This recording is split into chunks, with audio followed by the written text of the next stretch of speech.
I'm just fan of it, okay?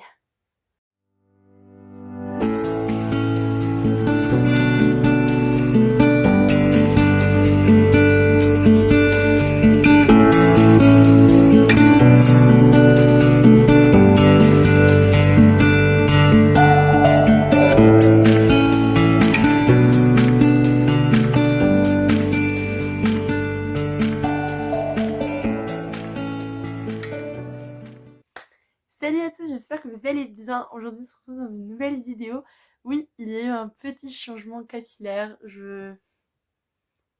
J'adore. Comme vous avez pu le voir dans le titre de la vidéo, pour un petit book haul. Petit, enfin très très gros, sachant que j'ai réuni à peu près tous les livres que j'avais achetés depuis mon dernier book haul. Donc ça fait quand même longtemps. Je vais essayer de vous préciser à chaque fois si je l'ai eu par Noël, par mon argent ou quoi. Parce que bon, clairement, j'ai pas l'argent pour acheter tout ça. Pour commencer, j'ai pris 2-3 petits trucs avec mon passe culture. J'ai pris 3 mangas. Il y en a 2 que j'ai récupéré et un qu'il faut que j'aille chercher encore.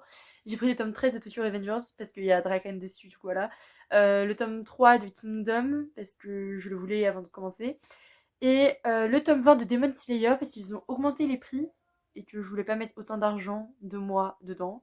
Donc bah j'en ai profité pour le prendre avec le pass culture. Et en même temps je prends mon goûter, hein. Vous m'en voulez pas. Et du coup avec j'ai aussi pris 2-3 petits trucs. Enfin deux autres trucs. Il y en a un, je vais vous le montrer maintenant parce que c'est la VF et on commence par ça. Et l'autre, je suis vraiment en train de manger une banane pendant ma vidéo. Et l'autre, c'est un VO, donc je vous le montrerai après. Pour commencer, j'ai pris un recueil de livres de haïku. C'est, vous savez, les petits poèmes japonais qui sont vraiment ultra courts. Et du coup, juste en dessous, il y a la version japonaise en alphabet japonais et après dans notre alphabet à nous. Donc là, c'est... Je vais vous épargner mon accent japonais. Donc, et avec, j'ai acheté le petit livre des kanji. Du coup, c'est 150 kanji essentiels pour apprendre le japonais. Pourquoi? Parce que je voulais apprendre une 5e langue et parce qu'après je veux faire de l'international. Et le problème, c'est que je connais aucune langue asiatique ou même de l'Est ou quoi.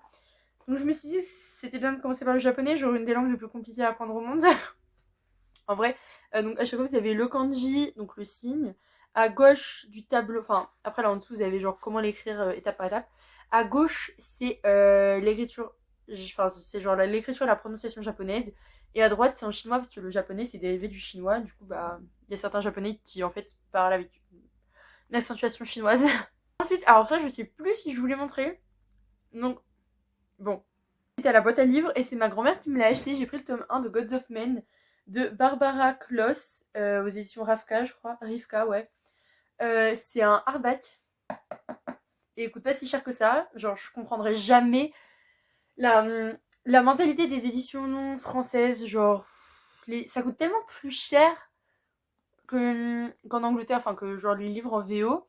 Et puis, quand c'est des hardbacks, ça coûte moins cher qu'un grand format. Enfin, je comprends pas. Bref, il est assez gros. C'est de la fantaisie où la magie est interdite. Et on va suivre Sable qui va, sans faire gaffe, tuer sa petite sœur. Et elle, sa magie, ça passe par la musique. Du coup, j'ai trouvé ça super sympa, because je vais la musique. Donc, bah, je trouve ça super sympa. Puis, c'est de la fantaisie. Du coup, bah, je ne peux qu'aimer, quoi. Non, mais alors, lui, est-ce que je vais regretter de l'avoir acheté une fois l'avoir terminé? Très, très, très, très, très sûrement. Du coup, c'est Une vie comme les autres de Anya Yanagihara. Je m'étais en train de le dire pourtant. Aux éditions Le Livre de Poche, donc j'ai pris un petit format donc qui fait un petit peu plus de 1000 pages. Pourquoi j'ai acheté celui. Je le voyais partout, partout, partout. Et j'ai vu le vlog de Tara qui le lisait. Et je sais pas pourquoi, mais voir dans l'état dans lequel elle était à la fin du livre, ça m'a donné envie de le lire. Allez chercher pourquoi. J'ai dû regarder genre 4 ou 5 vlogs de plus de chaînes anglophones et ça m'a encore plus donné envie de lire l'artiste. Et je sais que Angèle, elle l'a acheté aussi dans le même format que moi, etc. Donc je pense qu'on va pas tarder à se le faire. Après, je pense que ça attendra un petit peu longtemps parce qu'on a bientôt nos épreuves de bac. Donc bah, le bac a aussi priorité sur Anya, Yania, Yara. Euh, donc dans ce livre, je sais pas trop de quoi ça parle, je sais juste que tout le monde pleure dans les 20 dernières pages. C'est cool. Je l'ai pas pris en VO parce que je sais qu'il y a plein de... Genre, les triggers, putain, la liste des trigger warnings, ça fait peur, vraiment. Là, tout de suite, pensez à un trigger warning, il est forcément dans le livre. Vraiment, tapez trigger warning Little Life, c'est le titre VO de Une vie comme les autres, et vous allez voir la liste de trigger warning, ça fait vraiment très peur. Et du coup, je n'ai pas voulu le prendre en VO parce que... Bah, avec Angèle, on s'est mis d'accord déjà, et parce qu'on était en mode... On n'a pas envie de passer à côté d'un truc. Et même si c'est du contemporain, donc bon, techniquement, on va comprendre, on préfère quand même. Les 3 derniers VF, c'est des cadeaux. Déjà, ça, c'est un cadeau de ma cousine, Cognito de Victor Dixon à la collection R.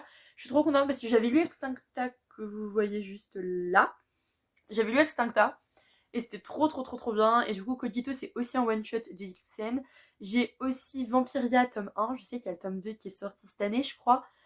Je sais qu'il a aussi écrit apparemment la fantastique saga Phobos. Je ne l'ai toujours pas lu. Mais honnêtement, c'est pas du tout dans mes moods, etc. en ce moment. Donc bon. Presque aussi sombre apparemment que Extincta. J'avais commencé à le lire parce que du coup, quand je l'ai eu à Noël, j'avais pas emmené d'autres livres. Donc bah, je l'avais commencé parce que j'avais envie de lire. Je pense que je le reprendrai peut-être que cet été parce que les dystopies, c'est mon mood de l'été. Allez chercher pourquoi. Après, alors ça, je vous le présente parce que je suis fière. Mais techniquement, il n'est pas encore en vente. C'est Des bottes de paille sous les étoiles, écrit par mon meilleur ami. Voilà, Lucas, qui avait fait 2-3 éruptions sur cette chaîne.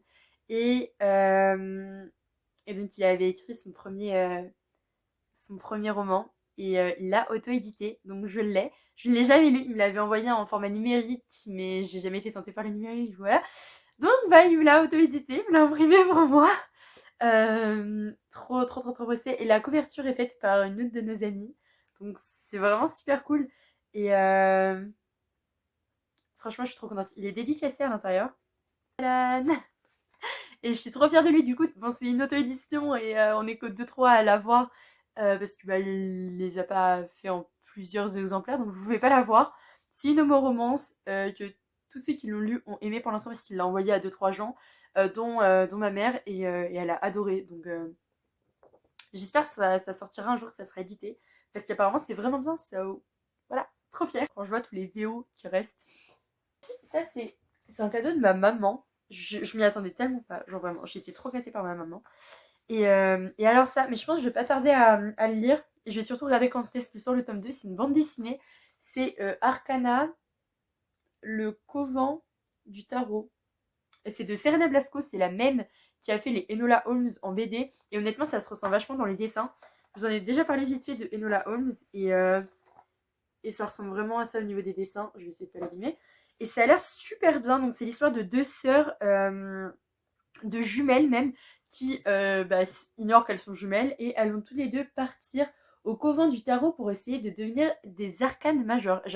C'est vrai que j'adore tout ce qui est tarot, divination entre guillemets, genre les cartes et tout. J'aime trop. J'y crois pas forcément, mais je trouve ça trop bien. Donc, vous voyez sur l'île d'Arcana, pour leur apprentissage, elles vont remarquer qu'elles sont sœurs, mais rien ne va, elles vont être traquées et il y a une prophétie qui plane au-dessus d'elles. Ça a l'air super bien et surtout c'est vraiment le thème des arcanes majeures, etc. qui m'intéresse vraiment. Et les dessins, je me rappelle de Serena Blasco dans Enola Holmes, ils sont magnifiques. Donc, trop cool. Alors là les gars, alors là. Ça pareil, je sais plus si je vous les ai déjà montrés en fait. À tout moment, j'avais déjà fait un book haul et je vous les avais déjà montrés. Mais je m'en souviens plus. Mais si je me revois dire oui, c'est pas bien, mais je les ai achetés. Bon, bref. Je vous les remonte quand même vite fait. C'est Nevernight et Ghostgrave. C'est les 2 premiers tomes de la trilogie Nevernight de J. Christophe. J'avais commencé Nevernight. J'en étais à la page 65 quand même. Il y avait d'autres lectures qui me donnaient. Enfin, c'était pendant ma grosse panne de lecture, donc il y avait d'autres livres qui me donnaient envie, etc. Nevernight d'un côté, la banane de l'autre. Tout va bien. Une fille qui peut maîtriser les ombres et qui veut essayer de rendre justice parce que ses parents ont été tués. Donc pour ça, elle va rentrer dans une école, je crois, un truc comme ça. C'est un petit peu Dark Academia. C'est de la fantasy, ça a l'air super. Donc très pressé. C'est de la VO. Je l'ai déjà dit puisqu'on est passé dans les romans VO. Alors, c'est pas du tout dans l'ordre chronologique, c'est fou. Attendez. Toujours se laver les mains après avoir mangé une banane. On reprend. Alors, du coup, j'ai aussi acheté, ou non, c'est ma maman qui m'a offert The Goldfinch de Donna Tartt. C'est un des livres que j'aimerais vraiment bientôt lire. Je l'avais commencé aussi, 27 pages. Un des livres que je voudrais vraiment prochainement lire parce que c'est un cadeau de ma maman, je m'y attendais pas du tout. En fait, je l'avais mis dans mon panier et elle a décidé de m'offrir mon panier. Enfin, bref, il était dedans et elle me l'a acheté. Je l'avais mis là parce que j'avais entendu Léonie en parler en super grand bien. Donc voilà, je sais pas trop ce que ça raconte. Il est assez grand, il fait un peu plus de 800 pages. Il fait 850 pages, donc bon. Non mais c'est pas dans l'ordre, ça me perturbe. On va terminer avec le pass culture. J'ai aussi acheté I Have a Dream. Du coup, c'est le discours de Martin Luther King, suivi de La Nation et la race. Apparemment, c'est un discours prononcé par Ernest Renan lors de sa conférence. Bref, j'ai déjà lu I Have a Dream. J'ai pas lu comment c'est l'autre, La Nation et la race. I Have a Dream. Du coup, donc c'est une version bilingue. Vous avez la version anglaise là et la version française là. Et c'est magnifique. Et je pense que je vais le lire genre toutes les semaines, sachant que je l'ai vraiment lu en 20 minutes en arrivant devant le lycée, même pas. Donc trop cool. Je le voulais vraiment parce que je l'avais vu au CDI et je trouvais ça trop cool qu'ils aient sorti bah, le discours en format écrit. Et du coup je le voulais parce que bah, mine de rien j'avais jamais lu, j'ai même jamais vu I Have a Dream, j'ai juste vu des extraits. Oui je sais, honte à moi. Mais voilà. Du coup ensuite, bon, tout ça c'est ce que j'ai acheté moi lors d'une commande. Donc je vais pas vous le montrer tout de suite. Je vais finir avec les cadeaux de Noël. Et alors là, j'ai été gâtée. On m'a acheté The Poppy War, donc c'est le premier tome. Devinez quoi, je l'avais commencé. Je suis à la page 12. Je l'ai arrêté pour commencer... Pour commencer quoi? Ah, Heart, Fast and Broken. Poppy War, donc de R.F. Kuang, j'en ai énormément entendu parler sur les chaînes anglophones, vraiment. C'est une trilogie, c'est apparemment incroyable. C'est de la fantasy mêlée à de la culture chinoise. C'est une fille qui maîtrise le chamanisme, qui va réussir à rentrer dans l'école militaire d'élite, genre la plus élite du pays, etc. Vraiment, la fin, elle donne trop envie. Genre, en gros, l'Empire et la fédération de Mugen, je crois que ça se prononce comme ça. La fédération, elle avait occupé Ninkan, du coup, c'est une région de l'Empire, après la First Poppy War, donc après la première Poppy War. Après, genre, la fédération a perdu cette partie-là pendant la seconde Poppy War, et genre, après, ça fait. Et pendant que genre tous les petits gens vivent leur vie calmement, la troisième Poppy War est en train de se préparer. Prends vie. Apparemment c'est vraiment épique. Donc voilà. Ensuite, alors là, je l'avais demandé, mais je te demande pas, si je l'ai pas, c'est pas grave, moi je les achèterai un par un. Je suis trop contente.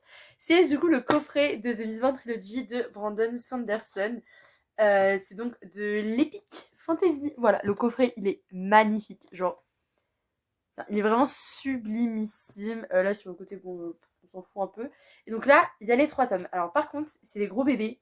Je sais pas quand est-ce que je les lirai, mais c'est des gros bébés. Donc, le premier, il est comme ça. Il s'appelle The Final Empire. Il est vraiment trop beau. Genre, je le trouve sublimissime. Ça parle de. C'est de la fantasy. C'est tout ce que j'ai envie de savoir, limite. Par contre, ils sont vraiment très gros. Il y a 640 pages et c'est du Brandon Sanderson, donc c'est assez condensé, 640 pages. Le deuxième tome c'est The Well of Ascension, qui est, mais oh là là, mais ils sont tous magnifiques, ils sont vachement floppy en vrai, ça se voit pas là, mais ils sont très floppy. Par contre j'ai très peur de casser les tranches parce qu'elles sont toutes lisses, elles sont toutes, il y a tout qui tombe, elles sont toutes neuves quoi, mais j'ai trop peur de les casser en les lisant vraiment. Du coup voilà, The Well of Ascension, faut pas que je dise la quatrième de couverture, ça va spoil. Incroyable. C'est super floppy. Et lui, il fait 760 pages. Comme c'est The Hero of Ages de Brandon Sanderson, toujours. Faut pas que je regarde, putain. Et lui, il fait 730 pages. Donc le plus gros, c'est le tome 2. Donc voilà, c'est des gros bébés quand même. Je suis trop pressée de les lire. Je suis trop pressée d'avoir lu tout le coffret. C'est ultra pratique parce que du coup, genre si jamais ça signe en cliffhanger ou quoi, bah c'est pas grave, j'ai la suite. Et ça c'est vraiment cool. Et Brandon Sanderson, je voulais vraiment lire. Je voulais vraiment en lire de lui. Et le problème c'est que c'était que des longues séries la plupart du temps. Après, en vrai, il y avait sinon les Skyward, je crois. Je crois que c'est ça s'appelle. Mais c'est de la SF, donc bon, j'étais pas trop chaud. Et là, c'est de la fantasy. Il y a juste une trilogie, donc c'est vraiment parfait. Et vraiment, ce set, j'allais dire ce box, non.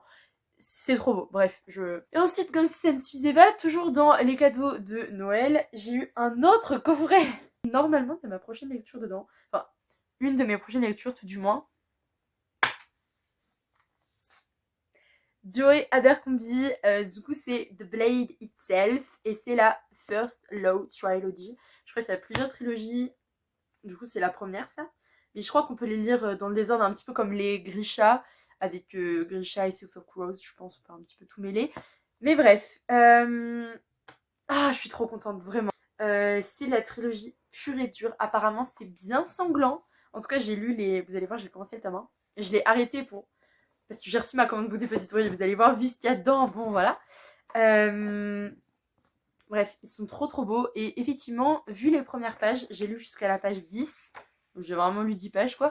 C'est très sanglant. Enfin, très sanglant. Il y a beaucoup de détails, quoi. Et c'est trop trop trop trop bien. C'est vraiment cool. Et mon tonton se les a achetés en français tellement je lui ai donné envie de les lire avec la 4ème de couverture.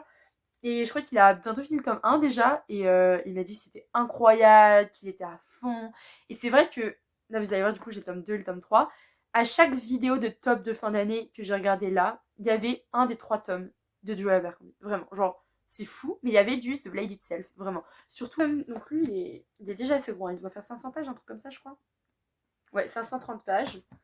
Le tome 2, il est dans les tons violets, il est super beau. Il s'appelle Before They Are Hanged.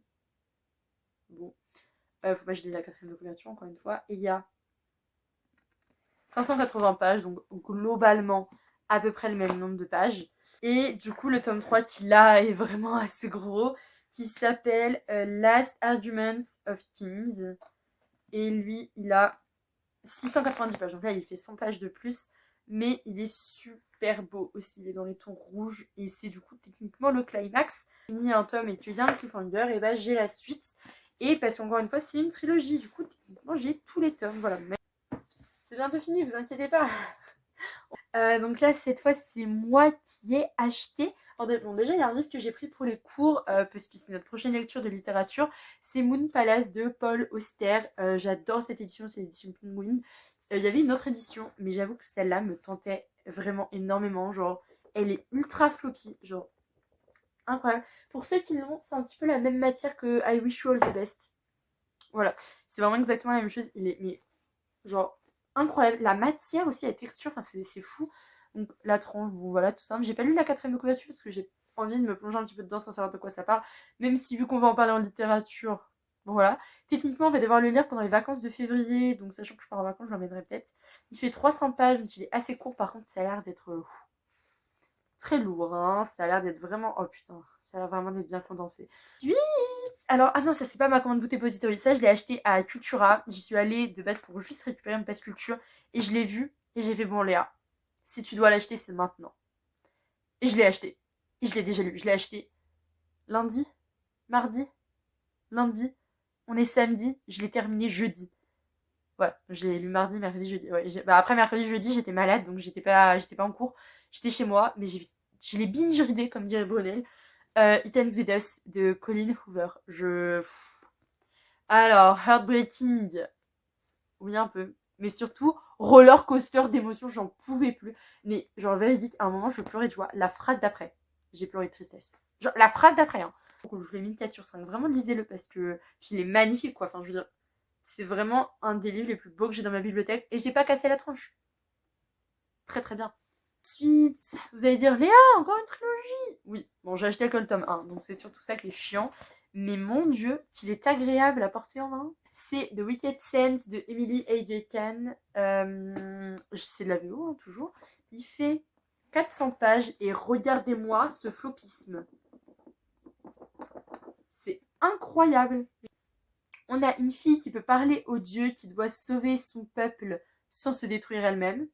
On a un prince en danger qui doit décider qui croire.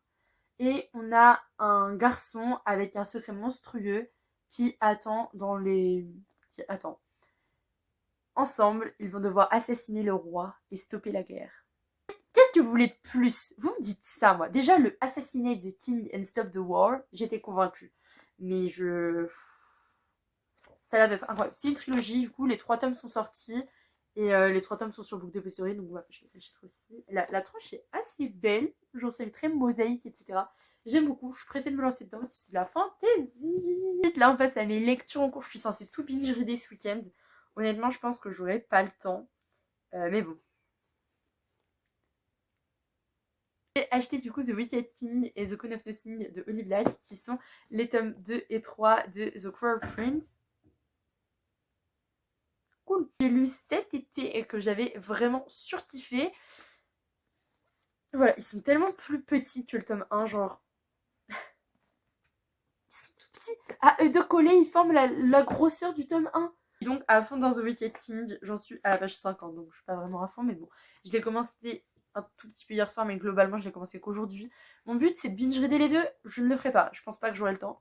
Mais mon but, c'est vraiment d'avoir fini genre mardi, grand maximum. Trop cool. Je suis trop pressée. C'est pour ça que je vous dis, ça, c'est mes lectures en cours. Je pense que The Wicked King est officiellement ma couverture préférée de toute ma bibliothèque. The Queen of the King est très très possible. Il faut vraiment pas que je lise la 4ème de couverture. Il est super beau.